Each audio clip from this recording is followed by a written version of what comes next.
Hi, I'm Melvina Fredson-Cole and welcome to my channel. Today I am speaking about death. So no, don't scroll.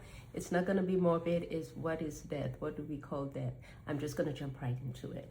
So let me begin by saying that human beings, we are made up of two distinct aspects of us. We're made up with a physical side and we're made up with a spiritual side. In Genesis chapter 2, I think starting from verse 7, God formed man. He used the earth to form man. So that formation, that molding of man, the physical body of it, is tethered to this earth. And that's why we breathe in oxygen. You know, we are created to adapt in our environment, right? We don't have gills. So when we go into the water, we will need to wear something, a mask that gives us oxygen and prevent water from going to our lungs, or we'll drown.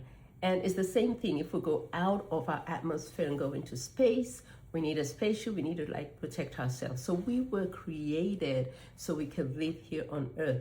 And the body, and I call it the suit, this outer suit, our bodies that we see, is basically a suit that houses our soul and our spirit, because God breathed into man and man became a living being. So that aspect. So we're so special. I believe that we have both the physical and the spiritual aspect merged into one being. And the spiritual aspect of us normally do not die. The physical aspect has a timeline, has an expiration date, unfortunately, because of the sin of Adam and Eve. So now we have the physical part, which has an expiration date, and we have our spiritual part, which does not die.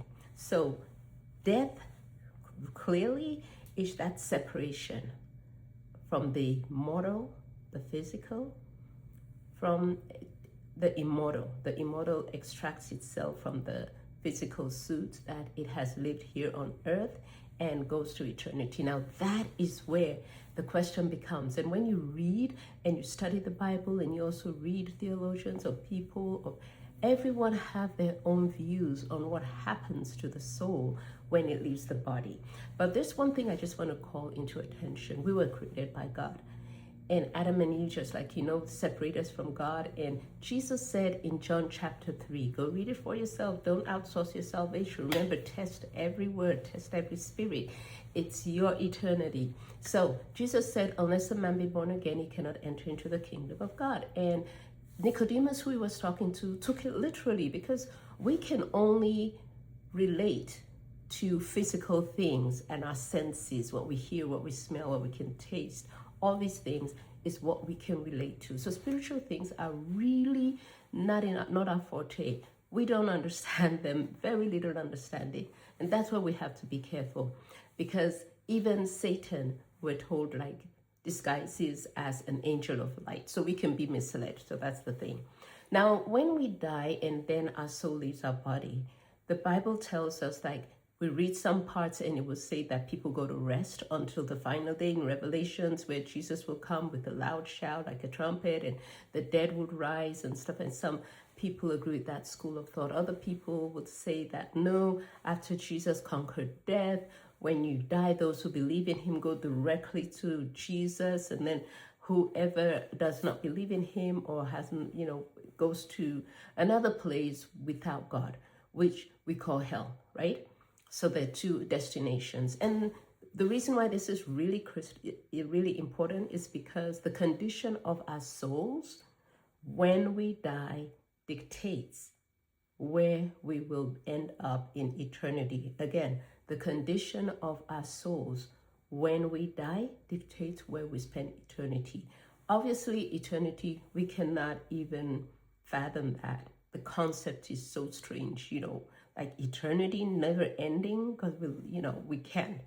But what is important is that Jesus made it clear that unless we're born again, unless we have that new spirit in us, and what happens when we have the new spirit in us, it helps us to be sensitive to the things of God. So it's not only you just trying to strive. When you have the new, you're going to wake up one day like, wait a minute. Some of those songs I used to sing to, they're not appealing to me anymore. I don't have the desire to read those kind of books or watch those kind of movies or whatever it is that, you did before you became a Christian. over time, as long as you stay in the Word, you're searching for Him, God said, draw near to me and I will draw near to you. So as you draw near to Him, you kind of learn, because Jesus said His kingdom is not of this world. Jesus said, the words I speak are spirit. We hear that all the time. God is spirit, and those who worship must worship in spirit and truth. So that tells us that Jesus Christ's kingdom, God's kingdom, it's not going to be physical. It's going to be in the spiritual. And He wants to make sure your souls are secure for His kingdom to come. So whatever happens when we die, whether we go to sleep, whether we go directly to Jesus and go to the place that's not of Jesus called hell, whatever, one thing that we need to do whilst we are alive, seek God. Seek Him, because we will know through faith, that's the hope, that's the conviction, that our souls will be protected and taken care of when we leave this world. So I hope that helps. I've left some Bible readings in the description. Check it out. Do not outsource your salvation. Check every word, spirit. Go to God, ask for clarification, and I'll see you next time in Melvina with Mindset.